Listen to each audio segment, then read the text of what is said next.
Beautiful viewers, welcome back to Anugowda Kannada vlogs. ನಾನು ನಿಮ್ಮ ನೀವೆಲ್ಲರೂ ಹೇಗಿದ್ದೀರಾ? ಚೆನ್ನಾಗಿದ್ದೀರಾ? ನಾನು ಕೂಡ ತುಂಬಾ ಚೆನ್ನಾಗಿದ್ದೀನಿ. ಟ್ರಿಪ್ ವ್ಲಾಗ್ ಸ್ವಲ್ಪ ಡಿಲೇ ಆಗಿ ಅಪ್ಲೋಡ್ ಮಾಡ್ತಾ ಇದ್ದೀನಿ, ಯಾರು ಬೇಜಾರು ಮಾಡ್ಕೊಳ್ಬೇಡಿ. ಸ್ವಲ್ಪ ಎಡಿಟ್ ಮಾಡಲಿಕ್ಕೆ ಟೈಮ್ ಸಾಕಾಗ್ತಾ ಇಲ್ಲ, ಅದಕ್ಕೋಸ್ಕರ. ಹಾಗೆ ಇದು last trip, family trip vlog ಕೂಡ ಆಗಿರುತ್ತೆ. ಸೆಕೆಂಡ್ ಡೇ ಆಲ್ಮೋಸ್ಟ್ ನಾನು ಅಪ್ಲೋಡ್ ಮಾಡಿದ್ದೀನಿ. ಇದು ಥರ್ಡ್ ಮತ್ತು ಫೋರ್ತ್ ಡೇ ವ್ಲಾಗ್ನ ನಾನು ಶೇರ್ ಮಾಡ್ತಾ ಇದ್ದೀನಿ. ಸೆಕೆಂಡ್ ಡೇ ನೈಟು ನಾವು ಬೋಟಿಂಗ್ ಎಲ್ಲ ಮುಗಿಸ್ಕೊಂಡು ಬಂದು ಡೈರೆಕ್ಟ್ ನಾವು ಮುರುಡೇಶ್ವರಕ್ಕೆ ಬಂದ್ವಿ. ಸಂಜೆನೇ ಅಂದರೆ ಒಂದು ನೈಟ್ ಆಗಿತ್ತು, 7-7:30 ಆಗಿತ್ತು. ಆವಾಗಲೇ ಮುರುಡೇಶ್ವರಕ್ಕೂ ಕೂಡ ಬಂದ್ವಿ. ಆನಂತರ ಇಲ್ಲಿ ಬಸ್ ನಿಲ್ಲಿಸ್ಬಿಟ್ಟು ರೂಮ್ ನೋಡಲಿಕ್ಕೆ ಅಂತ ಹೇಳ್ಬಿಟ್ಟು ಪ್ರವೀಣವರು, ಅವ್ರ ದೊಡ್ಡಪ್ಪ ಎಲ್ಲರೂ ಹೋಗಿದ್ರು.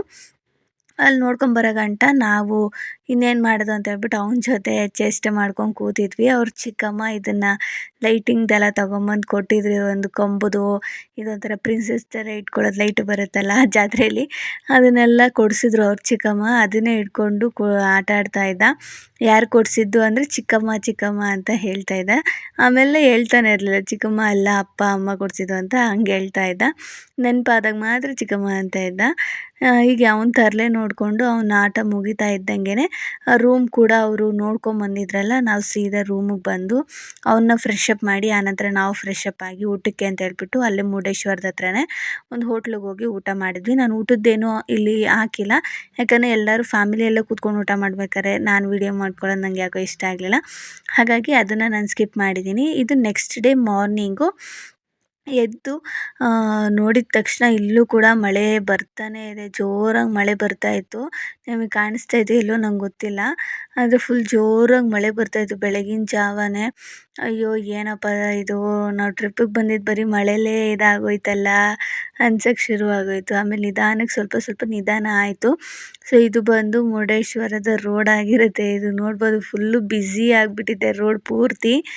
ಇಲ್ಲಿ ಅಷ್ಟು ಕಾರ್ಗಳು ಅದು ಇದು ಎಲ್ಲ ನಿಲ್ಲಿಸಿ ಫುಲ್ಲು ಶಾಪ್ಗಳೆಲ್ಲ ಓಪನ್ ಮಾಡಿ ಎಲ್ಲ ಫುಲ್ ಬ್ಯುಸಿ ಆಗಿತ್ತು ರೋಡು. ಅಲ್ಲಿಂದ ನಾವು ಡೈರೆಕ್ಟು ಮುರುಡೇಶ್ವರ ದೇವಸ್ಥಾನ ಒಳಕ್ಕೇ ನಾವು ಬಂದುಬಿಟ್ವಿ. ನಾನು ಅಲ್ಲಿ ವಿಡಿಯೋ ಮಾಡ್ಕೊಳ್ಳೋದೇ ಮರ್ತೋಗ್ಬಿಟ್ಟು ಒಳಗಡೆ ತಗೊಳ್ತಾ ಇದ್ದೆ. ಬೀಚ್ ಕೂಡ ಅಷ್ಟೇ, ಜಾಸ್ತಿ ಜನ ಬಿಡ್ತಾ ಇರಲಿಲ್ಲ. ಇವಾಗ ಹೋಗ್ತಾ ಇದ್ದಾರಲ್ಲ ಅವ್ರನ್ನೂ ಹಾಗೆ ವಾಪಸ್ ಕಳಿಸ್ಬಿಟ್ರು ಪೊಲೀಸವರು. ಕಳಿಸ್ತಾ ಇರಲಿಲ್ಲ, ಯಾಕೋ ಅಲೆಗಳು ಜಾಸ್ತಿ ಆಗಿದೆ ಅಂತ ಹೇಳ್ಬಿಟ್ಟು ಬೋಟೆಲ್ಲ ನಿಲ್ಲಿಸಿ ಯಾರನ್ನೂ ಒಳಗೆ ಕಳಿಸ್ತಾ ಇರಲಿಲ್ಲ. ಹಾಗಾಗಿ ನಾವು ಕೂಡ ಏನು ಬೀಚ್ಗೆಲ್ಲ ಹೋಗಲಿಲ್ಲ, ಜಸ್ಟ್ ದೇವಸ್ಥಾನದ ಒಳಗೆ ಹೋದ್ವಿ. ಒಳಗೋದ್ರೆ ಜೋರು ಮಳೆ.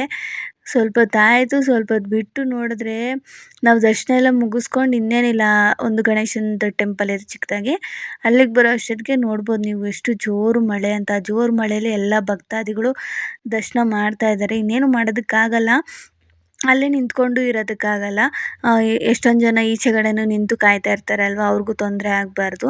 ಹಾಗಾಗಿ ನಾವು ದರ್ಶನ ಎಲ್ಲ ಮುಗಿಸ್ಕೊಂಡು ಬೇಗನೆ ಬಂದುಬಿಟ್ವಿ. ಇಲ್ಲಾಂದರೆ ಅದ್ರ ಮೇಲ್ಗಂಟನೂ ಕರ್ಕೊಂಡೋಗಿ ತುದಿ ಗಂಟನೂ ತೋರಿಸ್ತಾ ಇದ್ರಂತೆ, ಆ ಥರ ಇತ್ತಂತೆ. ಆದರೆ ನಮಗೆ ಮಳೆ ಬಂದಿದ್ದರಿಂದ ಮೇಲ್ಗಡೆ ಅಲೋ ಇರಲಿಲ್ಲ, ಯಾರನ್ನೂ ಬಿಡ್ತಾ ಇರಲಿಲ್ಲ ಅಂತ ಹೇಳ್ಬಿಟ್ಟು ನಾವು ಕೂಡ ಹೋಗೋದಕ್ಕಾಗಲಿಲ್ಲ. ನಂಗೆ ಅದು ಬೇಜಾರಾಯಿತು. ಇಲ್ಲಿ ಗಂಟ ಬಂದು ಅಟ್ಲೀಸ್ಟ್ ಅದೊಂದು ನೋಡಲಿಲ್ವಲ್ಲ ಅಂತ ಬೇಜಾರಾಯಿತು. ಅಲ್ಲಿಂದ ಮಳೆ ಅಂತ ಹೇಳ್ಬಿಟ್ಟು ನನ್ನ ದುಪ್ಪಟ್ಟನ ಇಸ್ಕೊಂಡು ಮಗನ ತಲೆ ಮೇಲೆ ಹಾಕಿದ್ಬಿಟ್ಟು, ಅಪ್ಪು ನೋಡಿದ್ರೆ ಅವನು ಅವ್ರ ಅಪ್ಪನ ತಲೆ ಮೇಲೆ ಹಾಕೊಂಡು ಹಿಡ್ಕೊಂಡು ನಿಂತಿದ್ರು. ಅಲ್ಲೂ ಕೂಡ ಮಳೆನೇ. ಇನ್ನೇನು ಮಾಡೋಕ್ಕಾಗುತ್ತೆ ಅಂತ ಹೇಳ್ಬಿಟ್ಟು ಸುಮ್ಮನಾದ್ವಿ. ಏನಂದರೆ ಮುರುಡೇಶ್ವರದಲ್ಲಿ ನಂಗೆ ಜಾಸ್ತಿ ವೀಡಿಯೋನೇ ಮಾಡೋಕ್ಕಾಗಲಿಲ್ಲ, ಅರ್ಧ ಮಳೆಯಿಂದನೇ ವೀಡಿಯೋ ಮಾಡೋದಕ್ಕೆ ಆಗಲಿಲ್ಲ. ಅಲ್ಲಿಂದ ನಾವು ಇನ್ನೇನು ಮುಂದೆ ಬಂದ್ವಲ್ಲ, ಅಲ್ಲಿ ಮಳೆ ಕಮ್ಮಿ ಆಗೋಯಿತು, ಒಂಚೂರು ಮಳೆ ಇಲ್ಲ. ಅಲ್ಲಿಂದ ಸ್ವಲ್ಪನೇ ಬಿಸಿಲು ಸ್ಟಾರ್ಟ್ ಆಗ್ತಾ ಹೋಯಿತು ಅಂತಲೇ ಹೇಳ್ಬೋದು. ಮಳೆ ಕಮ್ಮಿ ಆಗ್ತಾ ಇದೆ ಅಂತ ಅಂದ್ಕೊಂಡೆ, ಆದರೆ ಅಷ್ಟರೊಳಗೆ ತಿರ್ಗಾ ಮಳೆ ಸ್ಟಾರ್ಟ್ ಆಗೇ ಹೋಯ್ತು. ಅಲ್ಲಿ ಅಂಗಡಿ ಹತ್ರ ನಿಲ್ಲಿಸಿದ್ರೆ ಏನೋ ತೊಗೊಳ್ಳೋಣ ಅಂತ ಹೇಳ್ಬಿಟ್ಟು, ಆದರೆ ತಿರ್ಗಾ ಮಳೆ ಸ್ಟಾರ್ಟ್ ಆಯಿತು. ಇನ್ನೇನು ಮಾಡೋದಕ್ಕಾಗುತ್ತೆ ಅಂತ ಹೇಳ್ಬಿಟ್ಟು ಹೋಗ್ತಾ ಇರಬೇಕು ಅಷ್ಟೇ. ನಾನು ಏನು ಹೇಳ್ತೀನಿ ಅಂದರೆ, ನೀವೇನೋ ಟ್ರಿಪ್ ಪ್ಲ್ಯಾನ್ ಮಾಡಿದ್ರೆ ಸ್ವಲ್ಪ ಚಳಿಗಾಲದಲ್ಲಿ ಈ ಥರ ಮಳೆ ಅಂತ ಇರೋ ಟೈಮಲ್ಲಿ ಹಾಕ್ಬೇಡಿ. ಹಾಗೆ ಜಾಸ್ತಿ ಬಿಸಿಲು ಅನ್ನೋ ಟೈಮಲ್ಲೂ ಕೂಡ ಟ್ರಿಪ್ಗಳು ಪ್ಲ್ಯಾನ್ ಹಾಕ್ಬೇಡಿ. ಸ್ವಲ್ಪ ಮಧ್ಯದಲ್ಲಿ ಇರುತ್ತಲ್ವ, ಸ್ವಲ್ಪ ಜಾಸ್ತಿ ಬಿಸಿಲು ಇರೋಲ್ಲ, ಈ ಥರ ಇದರಲ್ಲಿ ನೀವು ಟ್ರಿಪ್ಗಳಿಗೆ ಪ್ಲ್ಯಾನ್ ಹಾಕಿ ಹೋಗಿ, ಖಂಡಿತವಾಗ್ಲೂ ಚೆನ್ನಾಗಿರುತ್ತೆ. ಮಳೆಗಾಲ ಅಂದರೆ ನಾವು ಎಲ್ಲಿಗೂ ತಿರುಗಾಡೋದಕ್ಕಾಗಲ್ಲ, ಜಾಸ್ತಿ ಪ್ಲೇಸ್ಗಳು ನೋಡೋಕ್ಕಾಗಲ್ಲ, ಯಾಕಂದರೆ ಮಕ್ಕಳೆಲ್ಲರೂ ಇರ್ತಾರೆ. ಹಾಗಾಗಿ ಆ ಥರ ಒಂದು ಸಮಯನ ನೋಡಿಕೊಂಡು ನೀವು ಟ್ರಿಪ್ಗೆ ಪ್ಲ್ಯಾನ್ ಹಾಕಿ. ಹಾಗೆ ನಾವು ನೆಕ್ಸ್ಟು ಹೋಗಿದ್ದು ಗ್ರೀನ್ಲ್ಯಾಂಡ್ ಜಂಗಲ್ ಸ್ಟೇಗೆ ಅಂತ ಹೇಳ್ಬಿಟ್ಟು, ಇದು ಬಂದು ರೆಸಾರ್ಟ್ ಟೈಪು. ಅಂದರೆ ರೆಸಾರ್ಟ್ ಅಲ್ಲ, ಜಂಗಲಲ್ಲಿ ಮಧ್ಯದಲ್ಲಿ ನಿಮ್ಗೊಂದೊಂದು ಈ ಥರ ರೂಮ್ಗಳಿರುತ್ತೆ. ಅಲ್ಲಿ ಸ್ಟೇ ಮಾಡೋದು ಅಷ್ಟೇ. ರೆಸಾರ್ಟ್ ಥರ ಏನಲ್ಲ ಇದು. ಒಂಥರ ರೆಸಾರ್ಟು ಅನ್ಬೋದು. ಯಾಕಂದರೆ ಇಲ್ಲಿ ಗೇಮ್ಸು, ಸಣ್ಣ ಪುಟ್ಟ ಗೇಮ್ಸ್ಗಳಿದೆ. ಈ ಥರದ್ದೆಲ್ಲದು ಕೂಡ ಇದೆ. ಹಾಗಾಗಿ ನೀವೇನಾದರೂ ಈ ಕಡೆ ಸೈಡ್ ನೀವೇನಾದರೂ ಬಂದರೆ, ಇದು ಕರೆಕ್ಟ್ ಲೊಕೇಶನ್ ಎಲ್ಲಿದೆ ಅಂತ ಗೊತ್ತಿಲ್ಲ ನನಗೆ. ಆದರೆ ನೀವು ಗ್ರೀನ್ ಲ್ಯಾಂಡ್ ಜಂಗಲ್ ಸ್ಟೇ ಅಂತ ಹೊಡೆದ್ರೆ ನಿಮಗೆ ಅಕ್ಕಪಕ್ಕನೇ ತುಂಬಾ ಈ ಥರ ಸ್ಟೇ ಆಗಿರೋಂತಹ ಒಂದು ಜಂಗಲ್ ಸ್ಟೇ ಅಂತಲೇ ತುಂಬ ಹೆಸರುಗಳಲ್ಲಿ ನಿಮಗೆ ಸಿಗುತ್ತೆ. ಹಾಗಾಗಿ ನೀವು ಅದನ್ನು ಸರ್ಚ್ ಮಾಡ್ಬೋದು. ಅಲ್ಲಿಗೋಗಿ ನಾವು ಫಸ್ಟು ಊಟ ಎಲ್ಲ ಮುಗಿಸ್ಕೊಂಡು ಬಂದು ಆಮೇಲೆ ರೂಮಿಗೆ ಬಂದ್ವಿ. ಫಸ್ಟು ರೂಮಿಗೆ ಬಂದಿದ್ದು. ರೂಮಿಗೆ ಬಂದುಬಿಟ್ಟು ಲಗೇಜೆಲ್ಲ ಇಟ್ಟು ಆಮೇಲೆ ತಿರ್ಗಾ ಹೋಗಿ ಊಟ ಮಾಡಿಕೊಂಡು ತಿರ್ಗಾ ರೂಮಿಗೆ ಬಂದು ಅಲ್ಲಿಂದ ನಾವು ತಿರ್ಗಾ ಹೋಗಿದ್ದು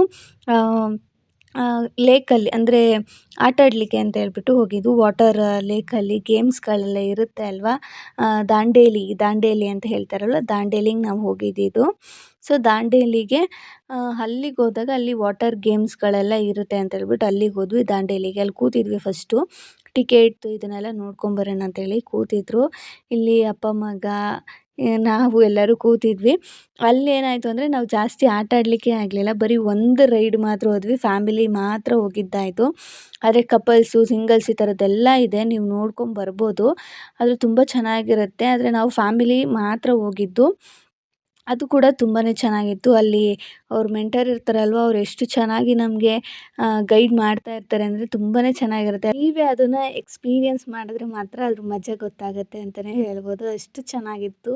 ನನಗಂತೂ ತುಂಬಾ ಇಷ್ಟ ಆಯಿತು ಆ ಸುತ್ತಮುತ್ತ ವಾತಾವರಣ ನೋಡಿ.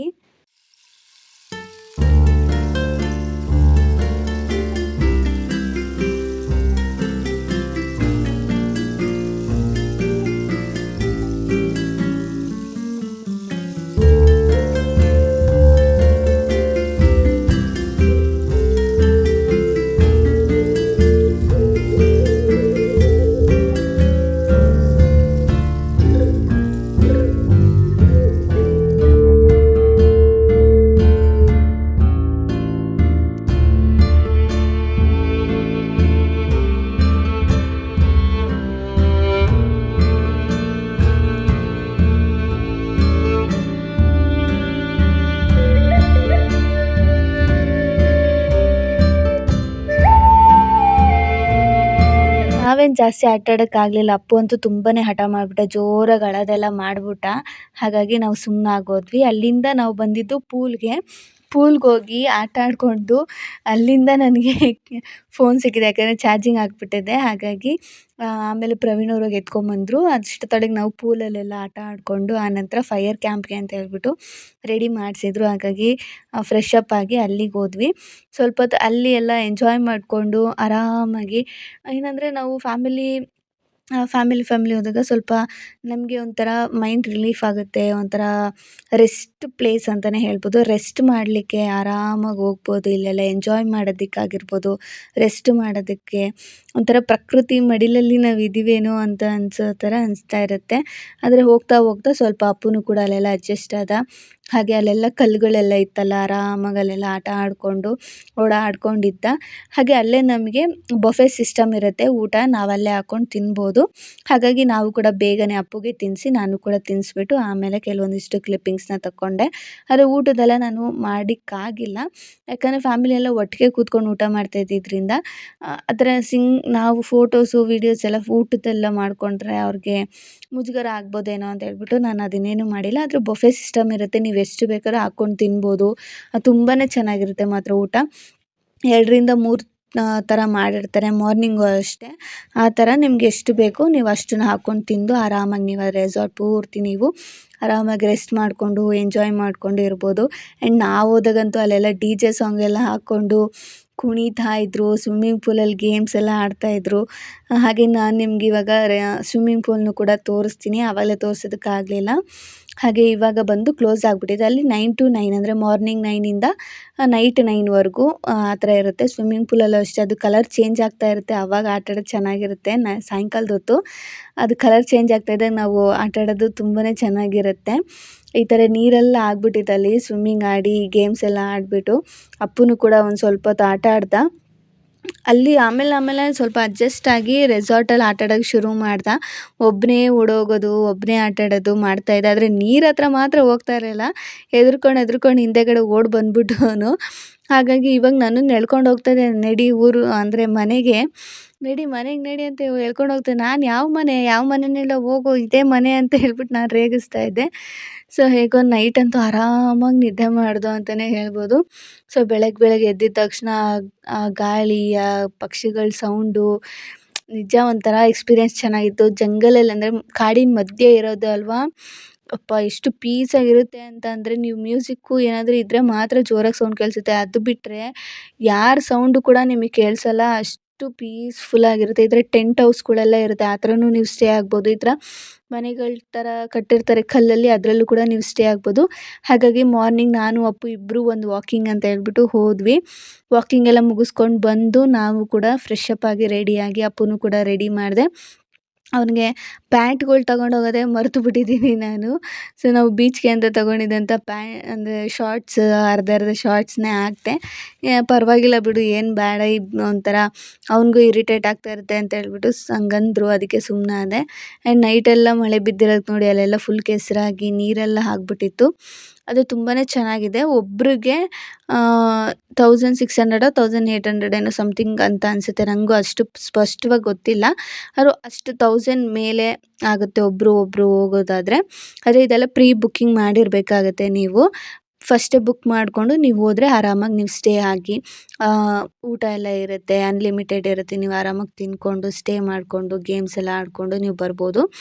ದಾಂಡೇಲಿಲಿ ನಿಮಗೆ ತುಂಬ ವಾಟರ್ ಗೇಮ್ಸ್ ಎಲ್ಲ ಇರುತ್ತೆ, ನೀವು ಆಡ್ಬೋದು, ಅಲ್ಲೆಲ್ಲ ಚೆನ್ನಾಗಿರುತ್ತೆ. ಇಲ್ಲಿ ಬಂದರೆ ನಿಮ್ಗೆ ಸ್ವಿಮ್ಮಿಂಗ್ ಪೂಲು ಈ ಥರ ಸಣ್ಣ ಪುಟ್ಟದ್ದು ಮಾತ್ರ ಇದೆ. ಇಲ್ಲೇನು ಓವರ್ ಆಗಿರುವಂಥ ಗೇಮ್ಸ್ಗಳೇನೂ ಇರಲಿಲ್ಲ ಅಷ್ಟೇ. ಕ್ಯಾರಮ್ಮು ಈ ಥರ ಸಣ್ಣ ಪುಟ್ಟದೆಲ್ಲ ಗೇಮ್ಸ್ ಇತ್ತು. ಆರಾಮಾಗಿ ಆಟ ಆಡಿಕೊಂಡು ಒಂದು ದಿವಸ ಪೂರ್ತಿ ನಾವು ಹೇಗೆ ಕಳೀತು ಅಂತಲೇ ಗೊತ್ತಾಗಲಿಲ್ಲ ಅಂತಲೇ ಹೇಳ್ಬೋದು. ಆ್ಯಂಡ್ ನೆಕ್ಸ್ಟ್ ಡೇ ಮಾರ್ನಿಂಗ್ ನಾವು ಸಂಡೇ ಅಲ್ಲಿ ಸ್ಟೇ ಆಗಿ ಮಂಡೇ ನಾವು ಮಾರ್ನಿಂಗು ಟಿಫನ್ ಎಲ್ಲ ಮುಗಿಸ್ಕೊಂಡು ಅಲ್ಲಿ ಹೊರಟ್ವಿ. 10-11 ಗಂಟೆ ಆಯಿತು. ಎಲ್ಲರೂ ಟಿಫನ್ ಮುಗಿಸಿ ಲಗೇಜ್ ಎಲ್ಲ ಹಾಕೋ ಅಷ್ಟೊತ್ತಿಗೆ 10-11 ಗಂಟೆ ಆಗಿತ್ತು. ಹಾಗೆ ನನ್ನ ಹಸ್ಬೆಂಡು ನಮಗೆ ಗೊತ್ತಾಗ್ದೇ ಅವ್ರು ಇನ್ನೆಲ್ಲೋ ಹೋಗಿದ್ದಾರೆ. ಆ್ಯಂಡ್ ಈ ವ್ಯೂ ಕೂಡ ತುಂಬ ಚೆನ್ನಾಗಿದೆ. ಆದರೆ ಅವ್ರ ಫೋನಲ್ಲಿ ಅಷ್ಟು ಕ್ಲಿಯರಾಗಿ ಬಂದಿರಲಿಲ್ಲ. ಆದರೆ ನನ್ನ ಫೋನು ಆಗಿದ್ದರೆ ಚೆನ್ನಾಗಿರೋದು. ಬಾವಿ ಎಲ್ಲ ಇತ್ತಂತೆ ಅಲ್ಲಿ, ಅದನ್ನೆಲ್ಲ ನೋಡಿಕೊಂಡು ಅವ್ರು ಬಂದಿದ್ದಾರೆ ಒಂದು ರೌಂಡ್ ಕಂಪ್ಲೀಟಾಗಿ. ನಮ್ಮನ್ನು ಕರ್ಕೊಂಡೋಗು ಅಂತ ಹೇಳಿದ್ರೆ ನಮ್ಮನ್ನು ಕರ್ಕೊಂಡೋಗಿಲ್ಲ. ಆದರೂ ಬೆಳಗ್ಗೆ ಬಂದು ಟ್ರಕ್ಕಿಂಗಿಗೆ ಬರ್ತಾರಾ ಅಂತ ಕೇಳ್ಕೊಂಡು ಹೋಗ್ತಾಯಿದ್ರಂತೆ ಎಷ್ಟೊಂದು ಜನ. ಅಂದರೆ ನಡ್ಕೊಂಡು ಹೋಗೋದು, 3 ಕಿಲೋಮೀಟ್ರ್ ಹೋಗೋದು, 3 ಕಿಲೋಮೀಟ್ರ್ ಬರೋದು, ಆ ಥರ ಅಂತೆ. ಸೊ ನಾವು ಅವಾಗ ಇನ್ನೂ ಎದ್ದೇ ಇರಲಿಲ್ಲ. ಅಷ್ಟರೊಳಗಾಗಲೇ ಅವರು ಟ್ರಕ್ಕಿಂಗ್ ಏನೋ ಹೇಳ್ಬಿಟ್ಟು ಹೋಗಿದ್ರು. ಸೊ ನಾವೇನು ಹೋಗಿರಲಿಲ್ಲ. ಪ್ರವೀಣ್ ಅವ್ರು ಮಾತ್ರ ಎಲ್ಲಿಗೋ ಹೋಗಿದ್ರು. ಅವ್ರಿಗೆ ಈ ಥರ ನೀರು ಹೋಗ್ತಾ ಇರೋ ಜಾಗ ಸಿಕ್ತು ಅಂತ ಹೇಳ್ಬಿಟ್ಟು ಅಲ್ಲೆಲ್ಲ ವೀಡಿಯೋ ಎಲ್ಲ ಮಾಡಿಕೊಂಡು, ಅಲ್ಲೆಲ್ಲ ನೋಡಿಕೊಂಡು ಫೋಟೋಸ್ ಎಲ್ಲ ತೆಗೆಸ್ಕೊಂಡು ಎಲ್ಲ ನನಗೆ ಕಳಿಸಿದ್ರು. ನೋಡಿ ಎಷ್ಟು ಚೆನ್ನಾಗೈತೆ ಅಲ್ವ, ಮತ್ತು ನಮ್ಮನ್ನು ಕರ್ಕೊಂಡು ಹೋಗೋಕ್ಕಾಗಲಿಲ್ವ ಅಂತ ನಾವು ಆಮೇಲೆ ಹೇಳ್ತಾ ಇದ್ವಿ. ಚೆನ್ನಾಗಿದೆ ಮಾತ್ರ. ಇದು ಕಾಡಿನ ಮಧ್ಯೆ ಇರೋದ್ರಿಂದ ಸ್ವಲ್ಪ ಭಯನೂ ಆಗ್ತಾ ಇರುತ್ತೆ. ಯಾಕೆ ಅಂದರೆ ಕಾಡಿನ ಮಧ್ಯೆ ಇರೋದ್ರಿಂದ ಯಾರಾದರೂ ಚಾಕು ತೋರಿಸಿ ಚೈನ್ ಕಿತ್ಕೊಡಿ, ಲಗೇಜಲ್ಲಿ ಎಷ್ಟು ಇಕ್ಕಿದ್ದೀರಾ, ಅಮೌಂಟ್ ಎಷ್ಟು ಇಕ್ಕಿದ್ದೀರಾ ಕೊಡಿ ಅಂತ ಹೇಳ್ಬಿಡ್ತಾರೇನೋ ಅಂತ ಸ್ವಲ್ಪ ಭಯನೂ ಕೂಡ ಆಗ್ತಾ ಇರುತ್ತೆ. ಆದರೆ ಸ್ವಲ್ಪ ಸೇಫಾಗೇ ಇದೆ, ಆ ಥರ ಏನಿಲ್ಲ. ಆದರೆ ಕೆಲವು ಸತಿ ಹೇಳೋಕ್ಕಾಗಲ್ಲ ಅಲ್ವಾ, ಹಣೆ ಬರಹಗಳು ಹೆಂಗಿರುತ್ತೆ ಅಂತ ಅಷ್ಟೇ. ಆದರೆ ತುಂಬಾ ಚೆನ್ನಾಗಿದೆ. ಒಂದು ಸತಿ ನೀವು ಕೂಡ ಹೋಗಿ ಆ್ಯಂಡ್ ವಿಸಿಟ್ ಮಾಡಿ, ತುಂಬಾ ಚೆನ್ನಾಗಿದೆ. ಆದರೆ ನನಗಿದು ಕಂಪ್ಲೀಟ್ ಡೀಟೇಲ್ಸ್ ಗೊತ್ತಿಲ್ಲ. ಏನೋ ನೆಕ್ಸ್ಟ್ ಟೈಮ್ ನಾವೇನಾದರೂ ಹೋದರೆ, ನಮ್ಮ ಫ್ಯಾಮಿಲಿ ಎಲ್ಲ ಹೋದರೆ ನಾನು ಖಂಡಿತವಾಗ್ಲೂ ಪ್ರತಿಯೊಂದೂ ನಾನು ಕಂಪ್ಲೀಟ್ ಡೀಟೇಲ್ಸ್ನ ಕೊಡ್ತೀನಿ. ಹಾಗೆ ಈ ಟ್ರಿಪ್ಗೆಲ್ಲ ಎಷ್ಟು ಅಮೌಂಟ್ ಆಯಿತು, ಎಷ್ಟು ಖರ್ಚಾಯಿತು ಅಂತ ಕೇಳಿದ್ರಿ. ನಾವು ಫ್ಯಾಮಿಲಿಯಲ್ಲಿ ಹೋಗಿದ್ದರಿಂದ ಒಬ್ಬರಿಗೆ 8-8 ಸಾವಿರ ಬಿತ್ತು. ಅಂದರೆ 16,000 ಆಯಿತು ನಮ್ಮ ಮನೇಲಿ. ಸೊ ನಮ್ಮ ಮನೇಲಿ ನಾನು, ನನ್ನ ಹಸ್ಬೆಂಡ್ ಇರೋದ್ರಿಂದ ಪಾಪುಗಿಲ್ಲ, ಅವ್ನಿಗೆ ನಮ್ಮದ್ರಲ್ಲೇ ಇನ್ಕ್ಲೂಡ್ ಆಗಿರುತ್ತೆ ಅಲ್ವಾ, ಹಾಗಾಗಿ ಅವ್ನಿಗೇನಿಲ್ಲ. ಸೊ ತಲೆಗೆ 8-8 ಸಾವಿರ ಅಂತ ಬಿದ್ದಿದೆ. ಎಲ್ಲ ಕಡೆನೂ ಹೋಗಿದ್ದು ಪ್ರತಿಯೊಂದು ಖರ್ಚಿಗೂ ಅಷ್ಟಾಗಿದೆ. ಹಾಗಾಗಿ ನೀವು ಕೂಡ ನೋಡಿಕೊಂಡು ಅಮೌಂಟ್ ಆಗೇ ಆಗುತ್ತೆ. ನಾವು ಈಚೆ ಹೋದ್ಮೇಲೆ ಎಷ್ಟು ಖರ್ಚಾಗುತ್ತೆ, ಎಷ್ಟು ಇದಾಗುತ್ತೆ ಅಂತ ನಾವು ಹೇಳೋದಕ್ಕಾಗಲ್ಲ ಅಲ್ವಾ. ಆಲ್ಮೋಸ್ಟ್ ಎಂಜಾಯ್ ಮಾಡೋದು ಮಾಡ್ತಾನೆ ಇರಬೇಕು. ಅಮೌಂಟ್ ಇವತ್ತು ಇರ್ತೀವಿ, ನಾಳೆ ಹೋಗ್ತೀವಿ, ಇವಾಗ ಸಂಪಾದನೆ ಮಾಡ್ತೀವಿ. ಹಾಗಾಗಿ ತಲೆ ಕೆಡಿಸ್ಕೊಳ್ದೆ ಎಂಜಾಯ್ ಮಾಡ್ಕೊಬೇಕು ಅಷ್ಟೇ. ಸೊ ನಾನು ಆ ವಿಡಿಯೋ ಕಂಪ್ಲೀಟ್ ಆದಮೇಲೆ ನೆಕ್ಸ್ಟ್ ನಾವು ಅಲ್ಲಿಂದ ಹೊರಟು, ಅಲ್ಲೂ ಕೂಡ ನಾಯಿನ ಸಾಕಿದ್ದಾರೆ. ಸೊ ಸೇಫ್ಟಿಗೆ ಅಂತ ಹೇಳ್ಬಿಟ್ಟು ನಾಯಿನೆಲ್ಲ ಸಾಕಿದ್ರು. ಇದು ನೈಟ್ ಒಂದು ಸತಿ ನೋಡಿದ್ವು, ಆದರೆ ಕರೆಕ್ಟಾಗಿ ನಮಗೆ ನೋಡೋಕ್ಕೆ ಆಗಲಿಲ್ಲ. ಮಾರ್ನಿಂಗ್ ನೋಡಿದ್ವಿ, ಕರೆಕ್ಟಾಗಿ ಅದು ಮಲಗಿತ್ತು ಗೇಟ್ ಮುಂದೆಯೇ. ಅಲ್ಲಿಂದ ಟ್ರಿಪ್ಪೆಲ್ಲ ಮುಗಿಸಿ ನಮ್ಮ ಪಯಣ ನಮ್ಮ ಮನೆಗಳಿಗೆ ಅಂತಲೇ ಹೇಳ್ಬೋದು. ಸೊ ಸ್ವಲ್ಪ ಬೇಜಾರಾಗ್ತಾ ಇತ್ತು. ಅಯ್ಯೋ! ಟ್ರಿಪ್ ಮುಗ್ದೋಯ್ತಲ್ಲ, ಇನ್ನೊಂದೆರಡು ಕಡೆ ಹೋಗ್ಬೋದಾಗಿತ್ತು ಅಂತೆಲ್ಲ ಅನ್ನಿಸ್ತಾ ಇತ್ತು. ಸೊ ಟ್ರಿಪ್ ಕಂಪ್ಲೀಟ್ ಆಗಿ ನಮ್ಮ ಮನೆಗೆ ಹೋಗಿ ನಮ್ಮ ಜವಾಬ್ದಾರಿ ನಮ್ಮ ಕೆಲಸ ಇದ್ದೇ ಇರುತ್ತೆ. ಆದರೆ ಆ ಕ್ಷಣನ ನಾವು ಎಂಜಾಯ್ ಮಾಡಿಕೊಂಡು ಯಾವುದೇ ರೀತಿಯಾದಂಥ ಫ್ಯಾಮಿಲಿ ಏನು ಎತ್ತ ಅಂತ ಟೆನ್ಷನ್ ಇಲ್ದೇ ಇರ್ತೀವಲ್ಲ, ಅದು ಮಜಾ ಚೆನ್ನಾಗಿರುತ್ತೆ.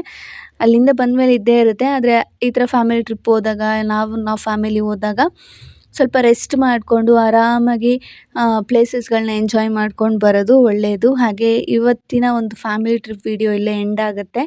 ಸಿಗ್ತೀನಿ ಮುಂದಿನ ಡೈಲಿ ವ್ಲಾಗ್ಸ್ ಜೊತೆ, ರುಟೀನ್ ವ್ಲಾಗ್ ಜೊತೆ ಅಂತಲೇ ಹೇಳಕ್ಕೆ ಇಷ್ಟಪಡ್ತೀನಿ. ಅಲ್ಲಿ ತೆಗ್ದಿದ್ದಂಥ ಕೆಲವೊಂದು ಸಣ್ಣ ಪುಟ್ಟ ಫೋಟೋಸ್ಗಳನ್ನೆಲ್ಲ ನಾನು ಇಲ್ಲಿ ಅಟ್ಯಾಚ್ ಮಾಡಿರ್ತೀನಿ. ನೀವು ಕೂಡ ನೋಡಿ. ಹಾಗೆ ಇನ್ನು ಚಾನಲ್ನ ಯಾರಾದರೂ ಸಬ್ಸ್ಕ್ರೈಬ್ ಆಗಿಲ್ಲ ಅಂದರೆ ಚಾನಲ್ನ ಸಬ್ಸ್ಕ್ರೈಬ್ ಮಾಡಿಕೊಂಡು ವೀಡಿಯೋಸ್ನ ನೋಡಿ. ಹಾಗೆ ನಿಮ್ಮ ಅನಿಸಿಕೆಗಳನ್ನ ನನಗೆ ಕಮೆಂಟ್ ಸೆಕ್ಷನಲ್ಲಿ ಕಮೆಂಟ್ ಮಾಡಿ ಅಂತ ಹೇಳ್ತಾ ಸಿಗ್ತೀನಿ ಮುಂದಿನ ವೀಡಿಯೋದಲ್ಲಿ. ಅಲ್ಲಿವರೆಗೂ take care. Bye bye. Thank you for watching. Daily vlogs ಆದಷ್ಟು ಬೇಗ ಅಪ್ಲೋಡ್ ಮಾಡ್ತೀನಿ. Thank you.